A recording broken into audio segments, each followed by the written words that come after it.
Hari ini kita akan mendengarkan sebuah dongeng yang berjudul Demambang Tujuh. Zaman dahulu kala di Tanah Kayong, Kabupaten Ketapang, Kalimantan Barat, hiduplah tujuh pemuda yang gagah perkasa. Ketujuh pemuda ini memiliki hobi berburu binatang di hutan. Nah, rencananya kali ini mereka tidak akan melibatkan si bungsu, karena si bungsu dianggap masih kecil dan belum berpengalaman. Tapi kemudian si bungsulah yang mereka mintai bantuan untuk mempersiapkan seluruh peralatan yang akan mereka bawa. Oleh karena itu, dengan diam-diam ia pun membolongkan sedikit tempat perbekalan beras mereka. Singkat cerita, tibalah hari yang mereka tunggu. Berangkatlah keenam bersaudara ini menuju hutan. Dan tentu saja dari kejauhan diikuti dengan diam-diam oleh si bungsu sambil memunguti beras yang jatuh dari tempat perbekalan beras abang-abangnya itu. Semakin jauh, semakin berat medan yang mereka tempuh. Tapi belum ada tanda-tanda binatang yang mereka cari. Kemudian si abang tertua pun memutuskan untuk mendirikan sebuah pondok di sana. Sore harinya ia masuk sendirian ke dalam hutan, mencari sebatang pohon besar, menaikinya, dan mendirikan sebuah tempara. Nah, tempara ini adalah sebuah tempat pengintaian dari atas pohon.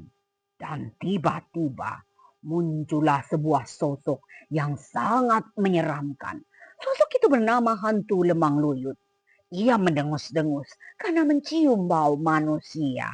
Hmm, hmm, aku mencium bau manusia. Sambil merapal mantranya, digoyang dengan keras pohon besar itu. Si abang tertua yang tak mampu menahan goncangan dari si hantu itu pun akhirnya jatuh ke tanah dan mati. Karena si abang tertua tak kembali, maka disusullah oleh abang kedua, ketiga, keempat, kelima, dan keenam. Tapi semua nasibnya sama. Semuanya mati dimakan oleh hantu lemang luyut. Dan di hari ketujuh, si bungsu dengan risau menunggu tak satu pun abang-abangnya kembali, kemudian ia pun masuk ke dalam hutan. Lalu matanya tertuju pada sebatang pohon besar dengan 6 sumpit bersandar di sana. Seketika itu juga kakinya digigit oleh sesuatu dari bawah. Si bungsu yang terperanjat lalu berkata, "Hei, siapa yang berani menggigit kakiku ini?" "Aku," kata seekor muyas. Nah, muyas ini adalah sejenis binatang yang tinggal di dalam lubang tanah. "Hei muyas, tahukah kau di mana abang-abangku sekarang berada?"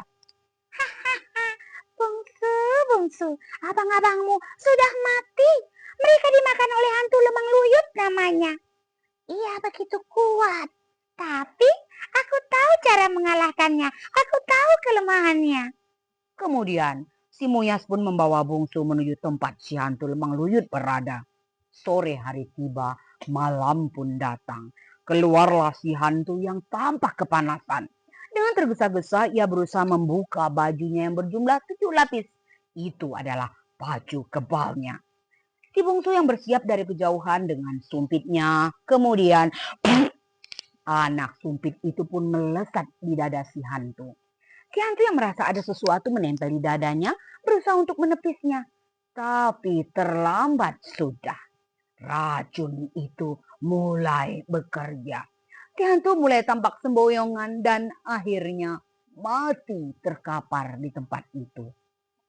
Si bungsu yang memperhatikan melompat dengan sigap sambil menghunus mandaunya. Diperhatikannya perut hantu yang besar dan buncit itu, dibelahnya. Tahukah kalian apa yang dilihatnya? Abang-abangnya tersusun rapi di sana. Dengan perasaan sedih diambilnya satu persatu abang-abangnya itu, dimandikannya dan diletakkannya di selai daun pisang. Kemudian dibawanya menghadap kepada seekor dondang sakti. Nah, dondang adalah jenis burung gagak, kata si dondang. "Ambillah alat penampung air mata. Titiskan air mataku ini dan oleskan ke seluruh tubuh abang-abangmu itu. Maka mereka akan hidup kembali." Kemudian diturutilah apa yang semua dikatakan si dondang itu. Abang-abangnya bergerak dan hidup kembali. Nah, si bungsu yang dianggap masih kecil dan belum berpengalaman ternyata menjadi pahlawan bagi abang-abangnya. Sekian cerita dari saya. Terima kasih.